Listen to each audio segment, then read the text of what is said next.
Imagine you are lying on the cold ground, awake, unable to sleep, and no one else in this camp can sleep either. Beyond the wooden walls, somewhere in the darkness, tens of thousands of German warriors are watching you, waiting. You can hear them. They want you to hear them. They are singing. The man next to you survived the Battle of the Teutoburg Forest. He doesn't talk about it, but you saw his hands tremble as the fog rolled in. 6 years ago, 3 entire Roman legions marched into a forest just like this and never came out. 15,000 men vanished. The eagles, the sacred standards of Rome, the closest thing a legion had to a soul, ripped down and nailed to trees like hunting trophies. And now you are here. The same forest, the same fog, the same enemy. General Caecina also hadn't slept. He had a nightmare. In his dream, he saw Varius, the Roman general who led those 3 legions to their doom, rise from a swamp, blood-drenched, and reach for him. He woke up in a cold sweat. His horse had been killed out from under him in battle just hours before. And now a rumor is spreading through the camp. Someone screamed. The Germans had broken through the gates. Men grabbed their weapons and ran. Cinna was forced to throw himself to the ground in the gateway. His own soldiers nearly trampled him. Think about that for a second.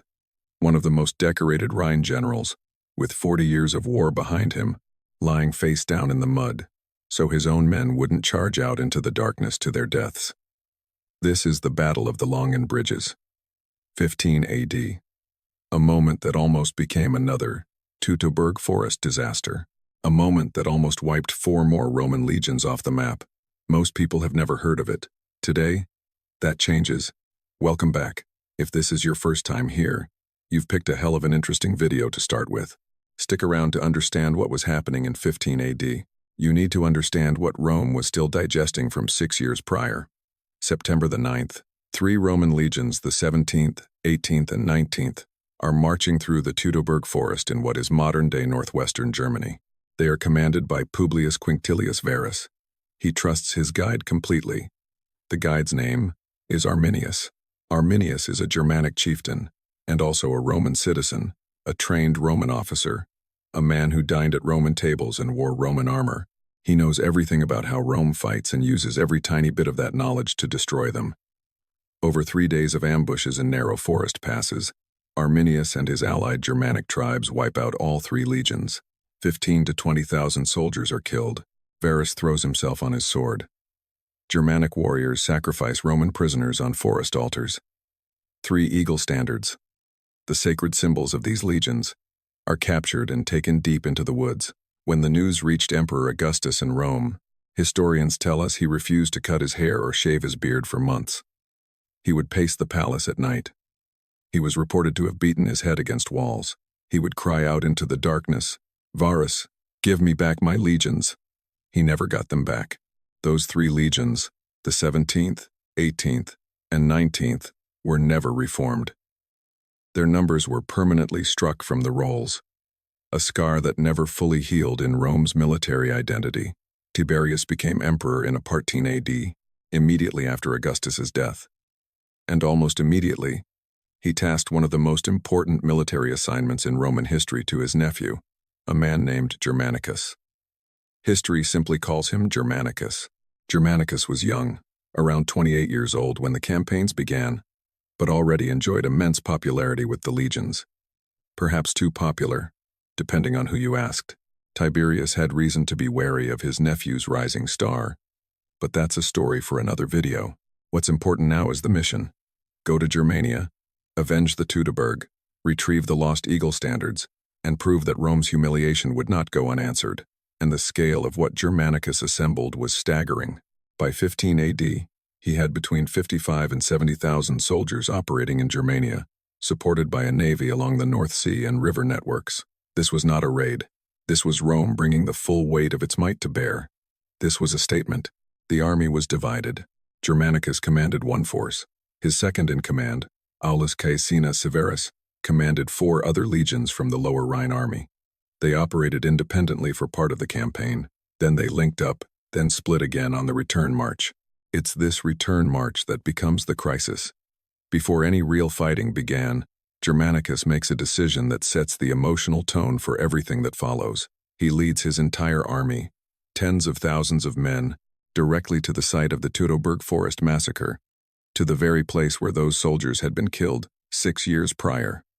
What they found, according to the historian Tacitus, was almost unbearable. "I see before me," he writes, "bleached bones scattered across the fields, fragments of weapons, half buried in the earth, human skulls affixed to trees, and altars in forest groves where Roman prisoners had been sacrificed." Some of the soldiers on this march had survived the Teutoburg Forest massacre. They had been there when it happened. Now, they walked through the battleground, pointing out specific areas. Here fell officers. Here the eagles were captured. Here Varus made his last stand. Tacitus writes that the entire army buried what they could. "I," he writes, "not being a soldier, and not knowing whose remains I was interring, whether of a kinsman or a stranger, looked upon all alike as my own blood." And he adds, "Their fury against the enemy rose to an unparalleled degree." That fury would soon become decisive. Here's what the 15 AD campaign actually looked like. Germanicus pushed deep into the territory of the Chatti, into the homeland of Arminius himself. Caecina advanced from the northwest, fighting through the lands of the Bructeri and the Marsi. Roman soldiers captured Arminius's pregnant wife, Thusnelda, and sent her to Rome. Arminius, for all his tactical genius, couldn't be everywhere at once. The Romans did manage to recover one of the 3 lost eagles, just one, but it meant the world. It was a symbol, a confirmation that the mission was not hopeless. Then, in late summer, by the Weser River, 2 Roman armies came face to face with Arminius and his warriors in open country. And here's where it gets complicated, because the Battle of the Weser turned out to be inconclusive. Arminius lured Roman cavalry into a trap and dealt it a heavy blow. Germanicus threw in his legions in full battle order, and Arminius withdrew. Neither side could claim a clear victory. The terrain made a decisive win almost impossible for either, so Germanicus made a decision that defined everything that followed. The campaign season was coming to an end. It was time to return to winter quarters on the Rhine. He divided the army into 3 groups for the return. His own 4 legions were to sail home by ship, down the Weser and along the North Sea coast. A cavalry detachment under Paedo Albina Vanus was to ride back through the territory of the Frisians along the coast. And the 4 legions of Caecina, the Einst Germanica, the 5th Lode, the 20th Valerius Victrix, and the 21st Rapax, were to march overland. Their route lay along a narrow, raised road, a causeway, through miles of marsh and forest, somewhere between the Weser and the Rhine, a road built decades earlier during previous Roman campaigns in the region. The Romans called it Pontes Longi, the Longened Bridges. Germanicus was aware of the risk. Before they parted, he told Caecina directly, "Get across these bridges as fast as possible." Arminius learned of this. Arminius was already acting, and this is what makes Arminius truly dangerous as a military strategist. He knew this road. He probably knew every choke point on it. He knew exactly what a Roman army trying to move through this terrain looked like: slow, cumbersome, and vulnerable. He planned accordingly. Let's talk about the 2 men at the center of this confrontation, Aulus Caecina Severus. By 15 AD, this man had been fighting for Rome for about 40 years. He'd been appointed consul as early as 1 BC by Augustus himself. He'd fought in campaigns in Pannonia, Dalmatia, and Moesia. He'd been in the thick of the Great Illyrian Revolt in 6 AD, one of the bloodiest Roman campaigns of that generation. When Tacitus describes him, he conveys, and I'm paraphrasing, that Caecina was utterly fearless, not reckless. Fearless in the way that only comes after surviving so much that would have killed a less resilient man. That fear itself loses its power over you. You've simply seen too much to flinch now. He commanded 4 legions. Let me quickly tell you who these men were. The 1st Legion, Legio I Germanica, was a unit that had repeatedly saved Caecina's life throughout this campaign. The 5th, Legio V Allodae, was one of the most celebrated legions in Roman history, originally raised by Julius Caesar himself in Gaul. The 20th, Legio XX Valerius Victrix, had a reputation for discipline bordering on sullenness. The 21st, Legio 21 Rapax the Predator, was known for pure aggression. 4 different characters, 4 different combat ethics, 1 general trying to hold it all together on the worst road in the known world. Each of these legions, in full strength, numbered around 5,000 to 6,000 heavy infantry, plus supporting cavalry and auxiliary units. Caecina's total strength was roughly 20,000 men, including auxiliaries and logistical support. That's a lot of soldiers. But in the terrain he was about to enter, numbers could work against you as easily as for you. A long column stretched out on a narrow causeway is not a display of strength. It's a target. Moving with the thousands of Roman soldiers was a huge baggage train, wagons, pack animals, supplies of food, chests of pay, equipment, and personal effects. In the Roman Empire, protecting the baggage train was considered almost as important as protecting the soldiers themselves. Losing the baggage train meant the failure of a campaign, deprivation of supplies and money, and a blow to army morale. This aspect would prove decisive later. If you're already familiar with our previous releases, you'll know that in ancient warfare, logistics were everything. If you're new, you know it now. And if you're fascinated by these deep dives into military history, our channel is perfect for you. Subscribe so you don't miss the next video. Now, let's talk about Arminius, the opponent. Born around 17 BC into the family of a chieftain of the Chatti, as a youth, he was sent to Rome as part of a system where Germanic tribal leaders would give their sons as hostages to Rome. In exchange, these young men received a Roman education, citizenship, and military training. This was how Rome controlled frontier tribes, by raising loyal, Romanized chieftains capable of governing the frontier on behalf of the empire. For most young men, the system worked as intended. They returned Romanized, governed their tribes along Roman lines, and maintained their loyalty. Arminius returned, having absorbed everything Rome had to give him: tactical knowledge, a deep understanding of Roman battle formations, their strengths and weaknesses, the behavior of Roman columns under attack, the psychological significance of the eagles, the standards, and how Roman officers communicated in battle. He absorbed it all and applied it against them. By 15 AD, Arminius was around 33 years old. He was the most wanted man in the Roman Empire, having denied Rome its entire intended province east of the Rhine. He had humiliated Augustus and provoked this punitive expedition by the sheer fact of his existence and his refusal to be defeated. He had problems of his own, however. His wife, Thusnelda, captured pregnant, was now in Roman hands and heading for Rome. His father-in-law, Segestes, a Chatti chieftain, had always been pro-Roman, and the men hated each other. Arminius had effectively kidnapped Thusnelda against Segestes' will. Segestes had actually warned Varus of Arminius's conspiracy back in 9 AD, but Varus had ignored it. The familial conflict remained acute and deprived Arminius of support he could not afford to lose. More importantly for our story, Arminius led a coalition, not a unified army. Germanic tribes operated differently from Rome. They didn't have a senate, unified command, centuries of institutional military discipline. There were chieftains. Some warriors followed them out of personal loyalty and a pursuit of glory and plunder. Arminius was first among these chieftains, but only first among equals, not a supreme commander in the Roman sense. His uncle, Inguiomer, was an important figure in this coalition. Inguiomer had been a Roman ally for many years before switching his allegiance to Arminius. His defection to Arminius was a major coup, bringing serious fighting power and tribal authority to the Germanic cause. And Inguiomer had strong opinions about how battle should be conducted. These opinions would overrule Arminius's strategy at the worst possible moment. But I'm getting ahead of myself. Let's return to the march. Late summer, 15 AD. The campaign season was coming to an end. The harvest was in. The rivers were rising. The days were getting shorter. Germanicus could boast of real achievements. He had pushed deep into Germanic territory, buried the dead of the Teutoburg Forest, recovered one of the lost eagles, and struck enough blows against several tribes that they would remember it for generations. Arminius's wife was in chains, following him to Rome, but Arminius himself was not defeated. The Germanic coalition was battered, but it held. Germanicus was smart enough to understand that you couldn't winter 60,000 men in hostile territory beyond the Rhine, so he planned an evacuation. 3 routes, 3 detachments, moving more or less simultaneously. Germanicus's own 4 legions would board ships at Ems and sail home. This was the fastest and safest option. The cavalry under Paedo Albina Vanus would follow along the Frisian coast, and the 4 legions of Caecina would march overland via Pontes Longi. Germanicus knew the overland route was dangerous. He stated this openly. According to Tacitus, He warned Cinna directly to get through these causeways as quickly as possible. The message was clear. Speed is your only defense. Do not stop there.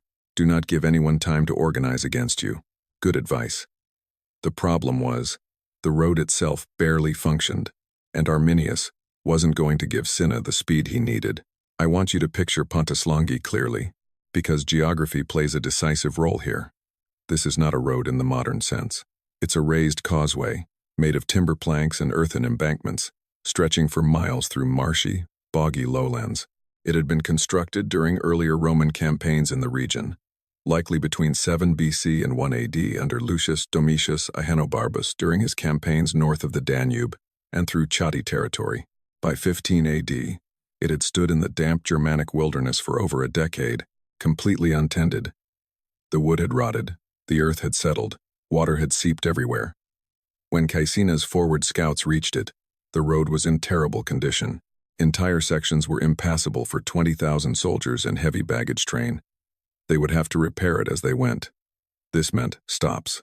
This meant exactly the kind of slow, grueling progress Germanicus had openly warned against. On either side of the causeway was marsh, and not picturesque marsh, Germanic marsh. Thick, sucking mud that came up to your ankles or your knees depending on where you stepped. A terrain where Roman armor became a burden, where forming a coherent line became almost impossible, where all the advantages of legionary discipline, the shield wall, coordinated assault, the deadly efficiency of close-quarters infantry combat, simply evaporated. And over the marsh on both sides, wooded hills, a rolling forest. Perfect for an enemy who was born in these woods and hunted in them from childhood. Perfect for agile men with long spears and missile weapons, capable of striking and disappearing back into the trees before a Roman officer could even formulate a coherent response. Arminius hadn't fled after the inconclusive battle at the Mail. He had moved, using tracks and shortcuts known only to his people, relying on a deep knowledge of this landscape that was literally in his bones. But he forced his warriors on a forced march to get ahead of Caecina's column. When Caecina arrived at the Longened Bridges, Arminius was already on the hills above him, already watching, already counting the legions stretched out below, already waiting for the opportune moment. Caecina looked up at those hills. He knew exactly what was there. He ordered his men to begin repairs and to erect a fortified camp at the start of the causeway. The next 3 days were hell. The tactical situation was almost exquisite in its cruelty. Caecina's men had to be in 2 places at once, fending off attacks from the hills and simultaneously undertaking engineering work in the marsh. He divided them. One group repaired the causeway, another group protected them. Imagine what it looked like on the ground. Roman legionaries in full armor, lorica segmentata, articulated iron plates worn over heavy woolen tunics, trying to swing hammers and lay logs while standing knee-deep in mud. Other legionaries in formation, on any high ground they could find, shielded by scutum against a hail of javelins and spears raining down from Germanic warriors who held the high ground, were fresh and attacked entirely on their own terms. Germanic warriors of this period were not disorganized. They were skilled individual fighters operating in coordinated tactical groups. They used the frame, a long spear that worked equally well as a throwing or thrusting weapon. They were fast, aggressive, and they had the most powerful advantage any fighter can possess. They chose when to engage and when to disengage. They struck and they disappeared, struck and disappeared. Caecina could not simply attack these hills. The marsh was on his flanks, and as soon as his men broke formation on this terrain, they died. The Romans suffered casualties, not catastrophic on day one, but real, significant losses. And they struggled to build enough causeway to advance, even a little before nightfall. They made camp, exhausted, bloodied, covered head to toe in mud. And then, during the night, Arminius deployed his engineers. This is the part that tells you everything you need to know about Arminius as a general. He didn't just wear the Romans down and hope for exhaustion. He had his men dig into the slopes of the hills above the valley, diverting the natural course of streams to channel water into the lowlands overnight. By morning, every section of the causeway that Caecina's men had built all day had been washed away. Day 2, they had to start all over again, under fire. Day 2. And this is where it all began to go so terribly wrong. He deployed his 4 legions in a formation designed for simultaneous movement in battle. The 1st legion took the vanguard, the lead position directly in front of the hills. the most vulnerable post in the entire column. In Roman military culture, this was an honor. In a situation of extreme danger, you always put the most reliable and capable unit at the front. The right flank was covered by the 5th Alode, the left by the 21st Rapax. The 20th Legion brought up the rear, ensuring they were not cut off from the rear. Theoretically, a flawless defensive marching formation. In practice, however, it was destroyed by the terrain.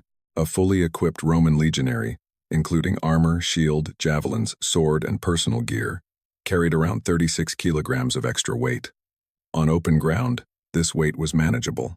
Roman training developed the endurance and strength to cover great distances.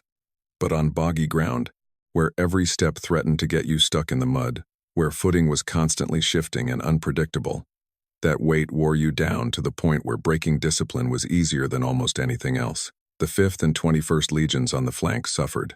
The flanks of the column on this terrain were the worst positions imaginable. You weren't on the path, you were on the edge of the swamp. And the Germanic warriors on the hills continued to bombard those flanks, especially for hour after hour. After enduring this for most of the day, the legions on the flanks made a decision that was individually understandable, but tactically catastrophic.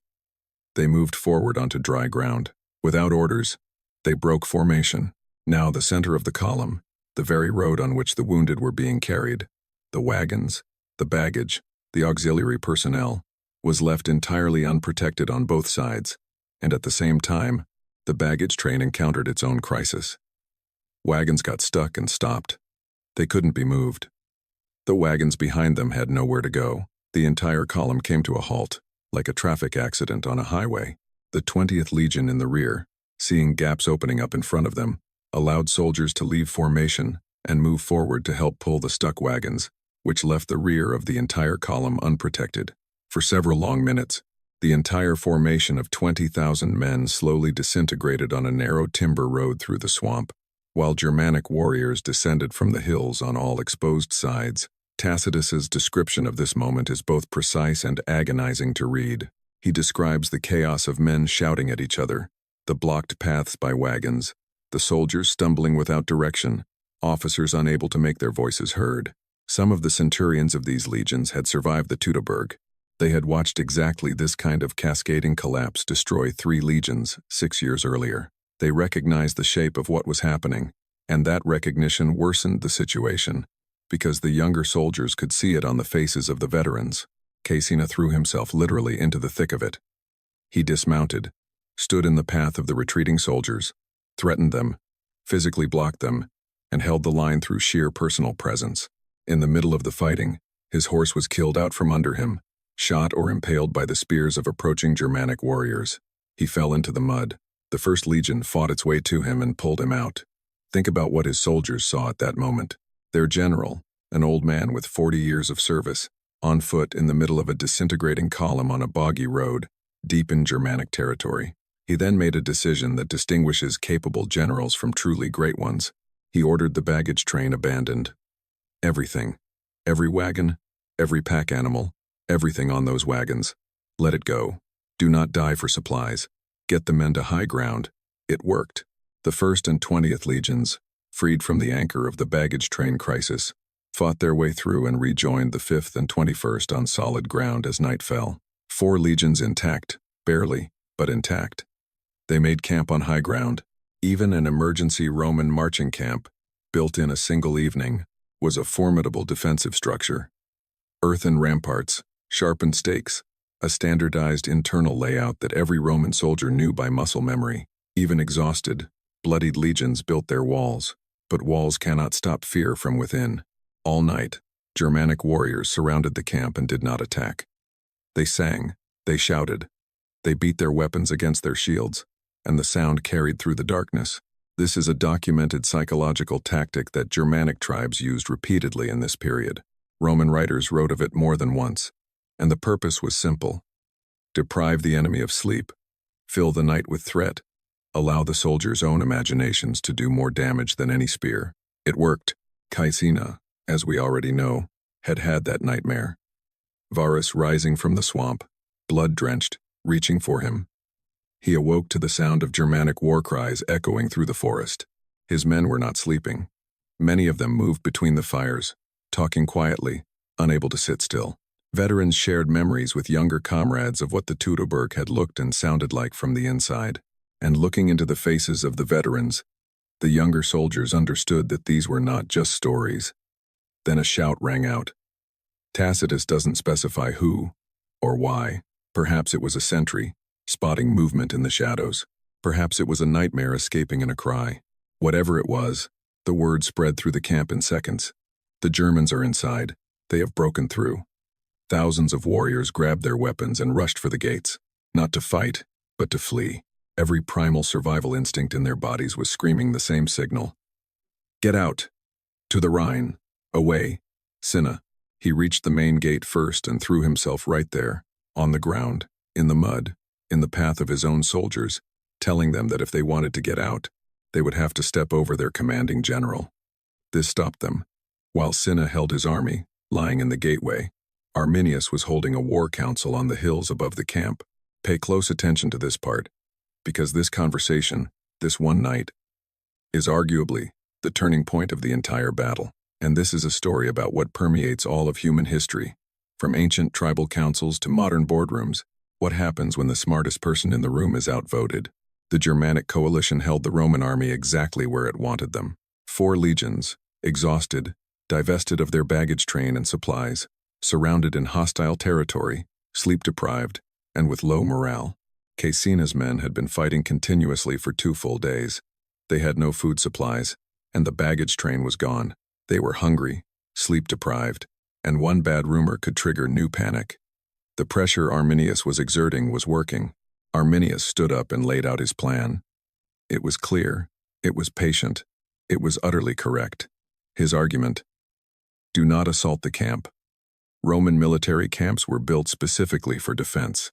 The walls, the layout, the way Roman soldiers instantly returned to disciplined formation when they had something clear and structured to defend. This was a genuine advantage. By attacking a fortified Roman camp from the outside, you fight them at their strongest points. Do not give them that. Wait until morning. Let them come out. Let them return to the causeway, to that narrow timber road through the marsh, with open flanks and a column stretched for miles. That is where we destroyed 3 legions 6 years ago. That is where we nearly destroyed these 4 yesterday. On the road to Treva, stretched out and slow, that is where Roman tactical discipline completely breaks down. That is where we finish them. This was not cautious thinking, it was surgical thinking. Arminius described a second Teutoburg, almost step by step. He told his chieftains, we are literally 1 morning away from the greatest Roman military disaster since 9 AD. Inguiomer said, no, and here's the thing. His objection came not from foolishness. It came from a completely different value system. For Germanic warriors, war was not solely about strategic outcomes. It was about glory, about what you could bring home, about the stories that would be told about you around the campfires for generations. Arminius's plan meant letting the Romans sit behind their walls for another night. More waiting, more patience, more trust in strategy than in instinct. But Inguiomer saw the Roman camp, situated right on the hill. He saw the eagle standards within those walls. He felt what it meant to storm those gates at dawn, to crush the defenders, to come out victorious. He said, we attack the camp at dawn. We take it. Glory to those who are first through those walls. Other chieftains agreed with him. Arminius was outvoted. Read that again and think about it. The man who designed and executed the ambush that destroyed 3 Roman legions, the man who, just 2 days prior, had systematically dismantled Caecina's column, the man who had flooded the valley overnight to destroy a full day's worth of Roman engineering work.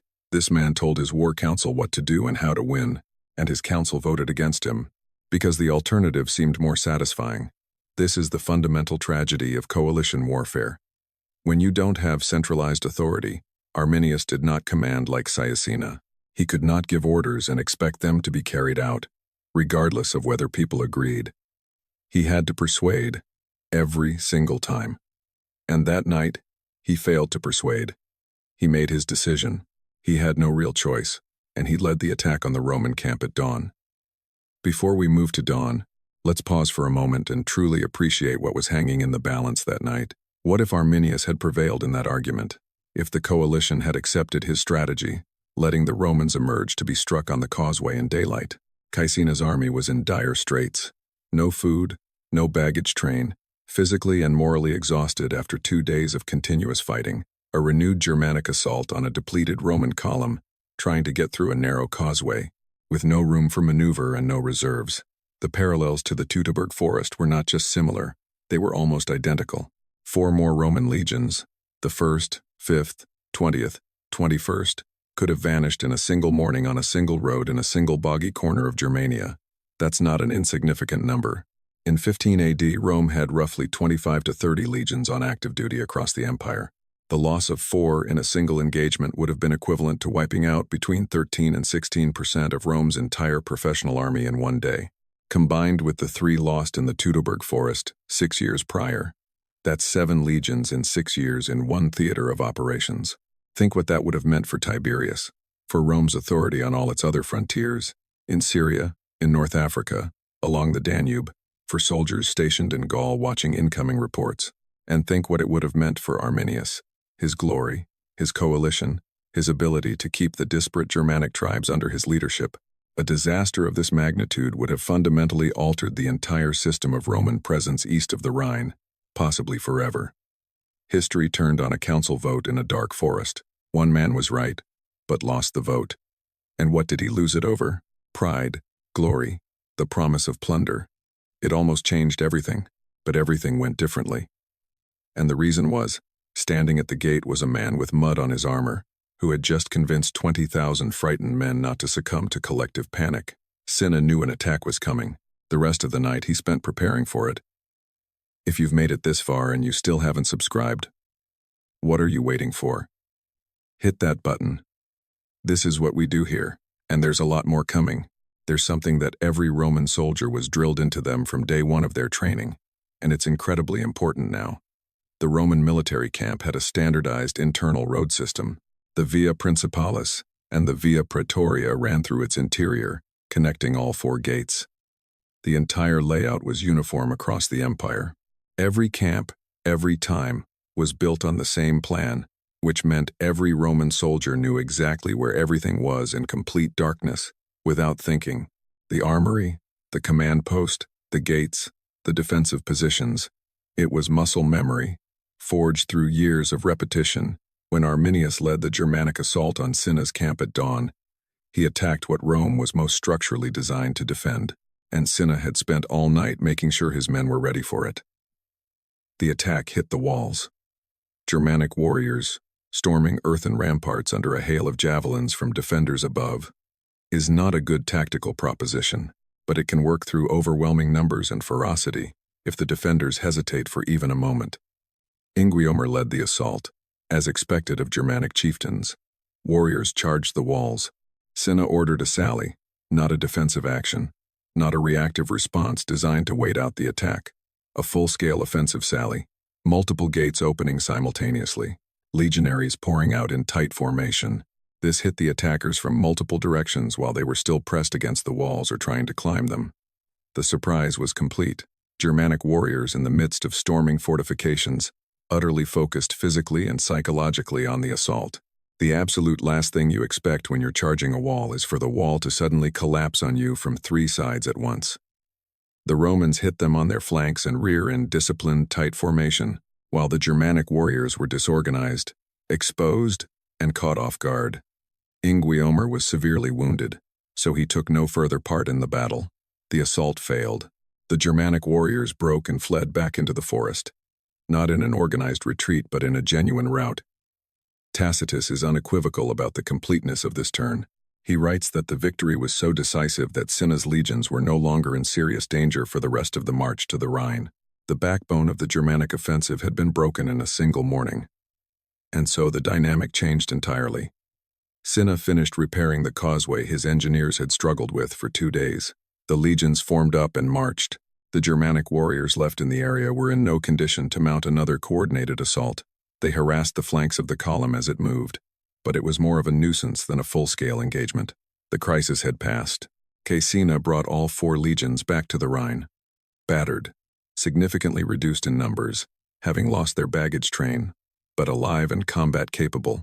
For him, Triumphal honors were awarded, an adorned triumph, the highest military award available to a general outside the imperial family. He had earned it fully. Let's take an honest look at the true cost of Pontes Longi. Roman casualties are not precisely documented. Ancient historians were notoriously vague on numbers. However, they were significant. The abandoned baggage train alone represented a colossal loss of money, equipment, and supplies. The cavalry had already suffered heavy losses in an earlier skirmish at the Mail, and 2 days of continuous fighting on that causeway had significantly reduced the numbers of all 4 legions. On the Germanic side, the failed assault on the camp cost them dearly, both in prestige and in lives. Inguiomer, who had insisted on the attack against Arminius's council, was wounded. The warriors who had followed him into that assault had been promised plunder, loot, glory, Roman eagles as trophies. Instead, they got a Roman counter-assault at dawn and a retreat into the woods. And Arminius, I want you to linger on this moment. Arminius was not defeated. His army was not destroyed. He retreated in good order to fight again. He continued to do so for another 6 years, until his death in 21 AD, when he was killed not by Romans, but by members of his own tribe. As a result of internal power struggles, his coalition eventually dissolved. His legend only grew, and Rome never seriously attempted to conquer territory east of the Rhine again. This is the long shadow that this campaign casts on everything that followed. Now, I want to be upfront with you about something, because this channel doesn't just repeat the words of ancient sources and move on without asking questions. Tacitus calls Pontes Longi a Roman victory, and by a narrow definition, Caecina got his army home alive. That is technically true. However, modern historian Peter Wells, in his detailed analysis of the Germanicus campaigns, characterizes this encounter as inconclusive, and I think his arguments deserve serious consideration. Arminius never lost his army. The Romans abandoned their entire baggage train, which represented a massive practical and financial loss. The Germanic forces so successfully disrupted the Roman retreat that Caecina arrived at the Rhine with no supplies, no horses, and with severely depleted elements of all 4 legions.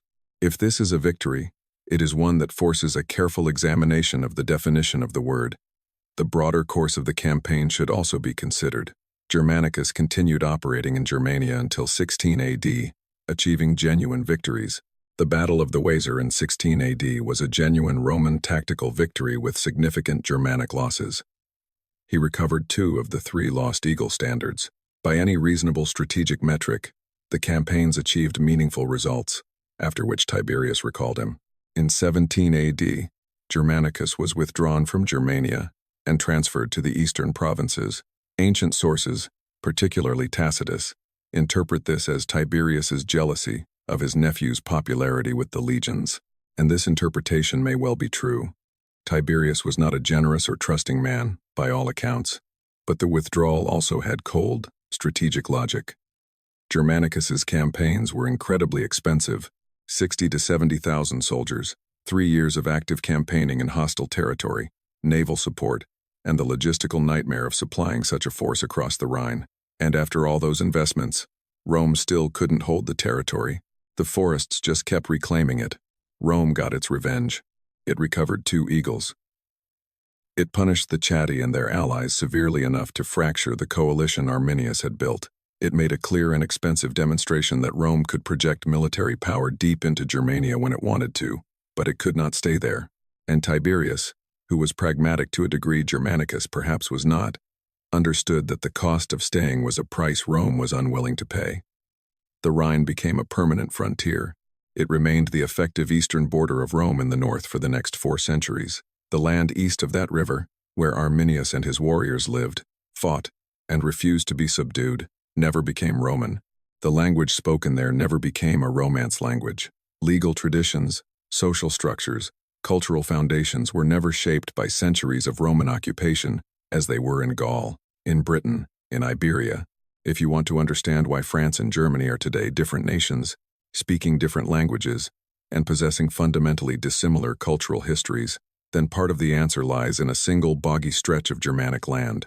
In 15 AD, on a precarious timber road, 4 Roman legions were one misfortune away from their path home being closed forever. This is not an exaggeration. This is what was at stake. The Roman Empire possessed the most sophisticated military machine the ancient Western world had ever seen. On open ground, Roman legions were virtually invincible in this era. The combination of training, equipment, logistics, engineering, and tactical doctrine honed by Rome over centuries of continuous warfare was truly extraordinary. In open combat against Carthage, against the Macedonians, against the Gauls on level terrain, and against Parthia under favorable conditions, Roman legions invariably succeeded. So why couldn't they win in Germania? The first answer is simple and fundamental. Terrain. The northwestern European plain east of the Rhine, with its forests, rivers, marshes, and fens, neutralized all the structural advantages of the Roman military system. Roman tactical doctrine relied on the shield wall, coordinated cohort assaults, concentrated force applied in disciplined, tight formation against an enemy who stood and fought on open ground. All of this required space, level, and firm ground. The Germanic forests denied Rome both. A legionary in full gear carried between 50 and 60 kgs, including his own weight. He was a weapons system optimized for a specific environment.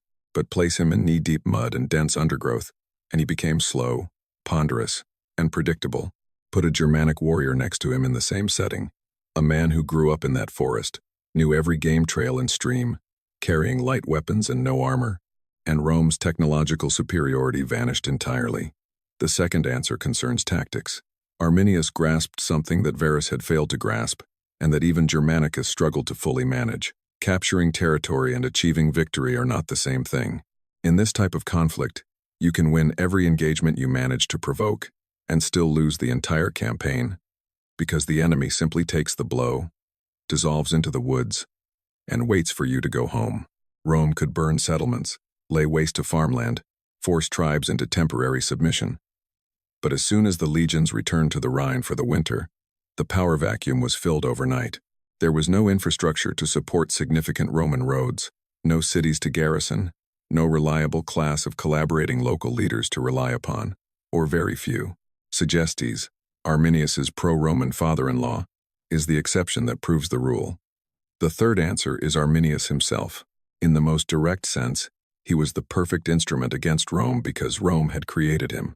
He knew the system from the inside, understood formations, camp layouts, the institutional preference for open combat, the psychological significance of the eagles, and the ways Roman units communicated and reacted under pressure.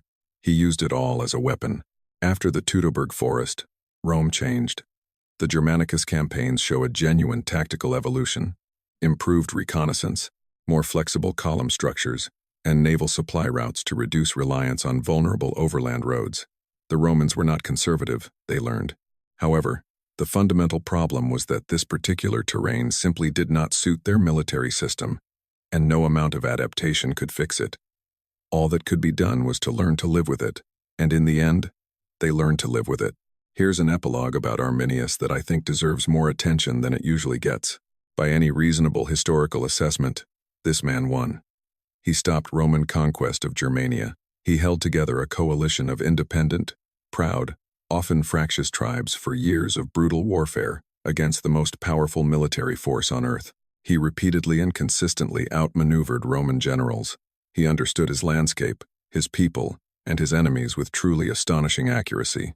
And then, in 21 AD, 6 years after Pontes Longi, Arminius was killed by members of his own tribe, not in battle, and not at the hands of a Roman soldier.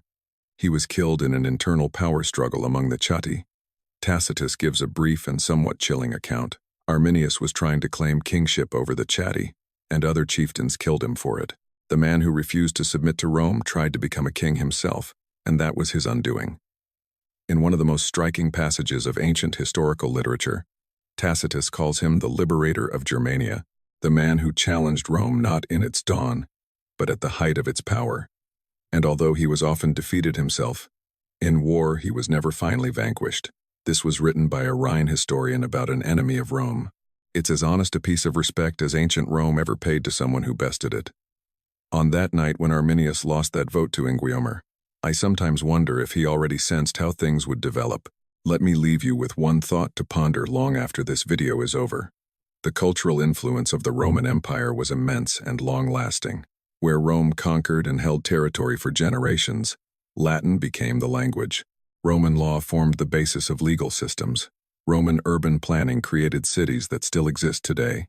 Roman Christianity spread along the roads outwards. The modern Romance languages, French, Spanish, Portuguese, Italian, Romanian, are all direct descendants of Latin. They exist because Rome stayed long enough and deeply enough for the culture to take root fully. West of the Rhine, Gaul became France. Roman infrastructure, Roman law, Roman language.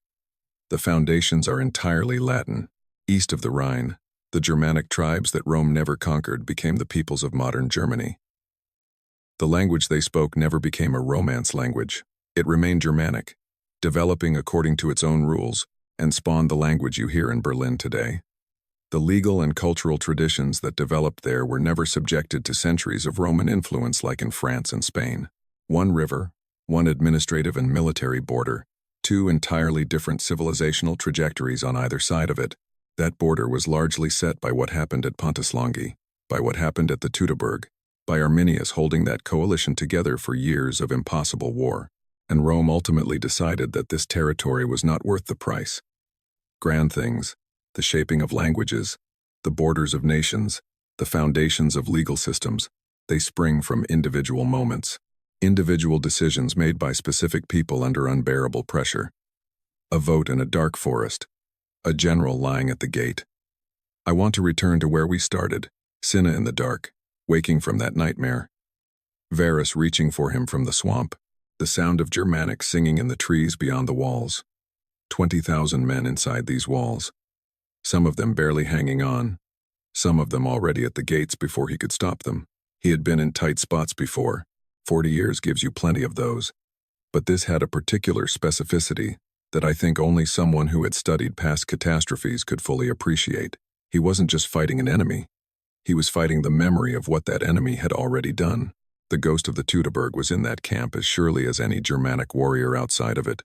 And Caecina had to fight both. When the panic began, and the men ran for the gates, he had options. He could have drawn his sword and threatened them. He could have given orders and trusted his centurions to execute them. He could have positioned himself as a figure of authority demanding obedience.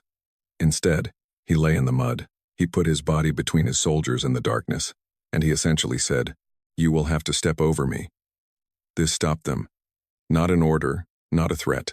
The image of their general, old, decorated, and covered in the day's blood and mud, lying on the ground, ready to be trampled, rather than see his army destroyed by rumor. There is something about that image I keep returning to.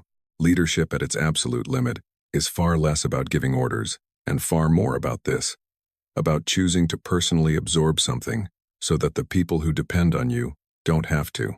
On the hill above him, Arminius made a different sacrifice. By making a decision he knew was wrong, he sent his warriors into an assault that his own strategic judgment told him would fail, because the alternative was the destruction of the coalition he had spent years building, of leaving his chieftains and watching everything he had built crumble around him. He chose the coalition over his best judgment. The coalition let him down. 2 men and 2 impossible nights, 2 different types of leadership under maximum pressure, and between them, the outcome of a campaign that shaped a continent for a century. History is inevitable. It's not a mechanical unfolding of economic forces or geographic destiny, though those things matter. It is also this: a man lying at the gate, a man losing a vote, a general's nightmare, an uncle's pride, the choice to abandon baggage versus the choice to save men. The difference between Rome and Germany in any traceable and meaningful sense came down to specific individuals making specific decisions in specific terrible moments. That is why I keep returning to these stories. That is why they matter, beyond tactics, formations, and maps. Because in each of these episodes, there is something recognizable. We can see it happen when people, complex, scared, proud, gifted, stubborn, make decisions that we all live with the consequences of. That, in essence, is the story. All right, if you've made it to the end of this video, you've figured out if this channel is for you. If it is, do yourself a favor and hit like. I know it seems like a small thing, but it makes a huge difference in getting videos like this to the people who are actually looking for this content. And if you haven't subscribed yet, fix that immediately. We dive deep, regularly, into the events that actually shaped the world, telling them the way they deserve to be told. The next video is coming soon. Don't miss it. And one last thing before I go.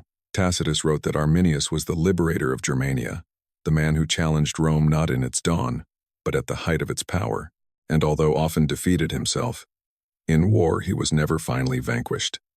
Never finally vanquished in that war. Even those who defeated him admitted that they never truly overcame him. Actually, wait a second before you go. I want to share one more thing, because there's a part of this story I haven't fully explored, and it's been nagging at me the entire time we've been talking. We've spent a lot of time on Caecina and Arminius, two generals, two brilliant, battle-hardened men operating at the limits of human capability under immense pressure. But there's a third character in this story who's almost never spoken of, and I think that's a mistake. His name is Inguiomer.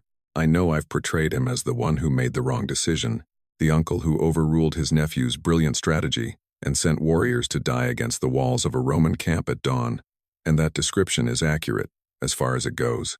Tactically, Arminius was right, and Inguiomer was unequivocally wrong. But I want to argue against that simplistic interpretation for a moment, because Inguiomer wasn't a fool. He was a man acting entirely within the logic of his own world. Consider what his life had been up to that point. He was a senior chieftain of the Chatti, who had maintained a working relationship with Rome for years. He had navigated the incredibly complex politics of living on the Roman frontier, made the right gestures, provided for his people's food and safety, and avoided the trouble that had led to the destruction of tribes. He had watched Rome for decades. He understood Roman power better than almost any other Germanic warrior alive. And then he defected. He saw what Arminius had built. He decided the moment was right, and he made a decision. That decision took real courage. Inguiomer wasn't some hot-headed young warrior drunk on dreams of glory. He was an experienced statesman making a calculated decision. His mistake at Pontes Longi wasn't foolishness. It was overconfidence born of legitimate experience. He had seen Roman armies get into trouble before. He had seen what happened when Roman discipline broke down, and standing outside that camp in the dark, listening to the panic within the walls, hearing the rumors that the soldiers had almost broken and run, he thought he saw a broken army. He was not wrong about the symptoms. He was wrong about the diagnosis. A Roman army that panics in the night and is then calmed by its general lying at the gate is not broken. It's an army under stress with a great general. There's a difference, and that difference only becomes visible in the morning when the gates open and the sally happens. By then, it was too late. I often think of Inguiomer in the context of modern leadership failures, because his mistake is one we recognize.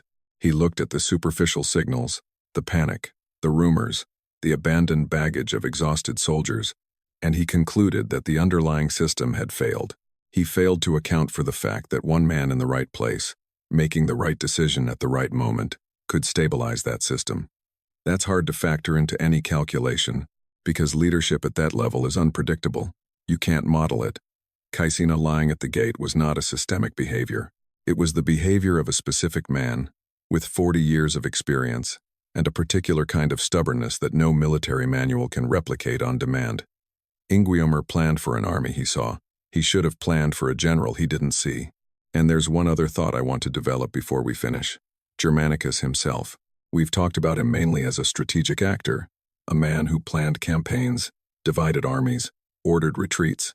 But Germanicus also dealt with something that's not discussed enough in military history, the politics of commanding men who are watching you for signs of weakness. When Caecina's army at Pontes Longi almost broke, Germanicus wasn't there. He was sailing home, and when the news of what had happened reached him, how close disaster had come, the ancient sources indicate a severe reaction in Rome. Tacitus describes the people of Rome assuming the worst, that the army was destroyed, that Caecina was dead. There was genuine panic in the capital until confirmation arrived that the legions had returned. For Germanicus, this near catastrophe created a problem that went beyond the military. He had presented the campaigns to Tiberius as missions of vengeance, as the restoration of Roman honor. The assumption was that Rome would go in, strike a mighty blow, recover the eagles, demonstrate its superiority, and come home. What actually happened proved considerably more messy. Campaigns that were meant to be punitive turned into grinding, attritional battles against an enemy that refused to simply stand and be destroyed. And victories that were genuine also proved inconclusive. and the return march almost ended in a second disaster that politically would have ended Germanicus's career, and possibly all the campaigns. Tiberius watched all of this. He was not an emotional man. He was calculating, as those who survived Roman imperial politics tended to be. And I believe, though it is arguable, that Pontes Longi was part of what convinced him that the Germanic project had a limit, that there was a maximum amount of damage Rome could inflict east of the Rhine before the cost-benefit ratio of the campaigns finally shifted. Germanicus returned in 16 AD and achieved genuine victories. The Battle of the Itis de Viso, the assault on the Angravarian Wall. He set Germanic forces back severely. During the course of the campaign, he recovered 2 of the 3 lost eagle standards. By any tactical measure, he was succeeding. Yet Tiberius recalled him. The official explanation, recorded by Tacitus, who was deeply sympathetic to Germanicus, is jealousy. Tiberius couldn't stand watching his nephew accumulate glory. And perhaps that's true. Tiberius was certainly capable of that kind of pettiness, but I think a harder, less pleasant answer is that Tiberius looked at 3 years of Germanic campaigns, tallied the lives, the money, and the near disasters, and concluded that Rome was pursuing a strategy with no achievable endpoint. It could inflict harm on the Germanic tribes, but it could never conquer them. The forest always won, eventually, and every year that an army remained east of the Rhine was another year that something like Pontes Longi could happen. Another night when 20,000 men almost charged into the darkness. Another commander who had to make an impossible decision with no room for error. It was better to consolidate the border. It was better to make the Rhine the line, fortify it, and spend resources on those frontiers where permanent occupation was genuinely possible. Was it the right decision? A question historians have debated for 2,000 years. Tacitus believed Germanicus might have finished the war if he had been given more time. Modern scholars are more skeptical. The geographical and logistical difficulties of permanently occupying Germania were real and likely insurmountable with the tools Rome possessed. I'll say this much. Tiberius looked at Pontes Longi and saw a warning sign, and he acted accordingly. Whether you agree with his conclusions or not, he was paying attention to the most important thing. The campaigns were over, the Rhine became the border, and the world we live in, the languages we speak, the legal systems we inherited, the cultural fault lines that still run through Europe, were partially shaped by that decision. One general, one crossing, one night in a Germanic marsh. We'll see you in the next battle.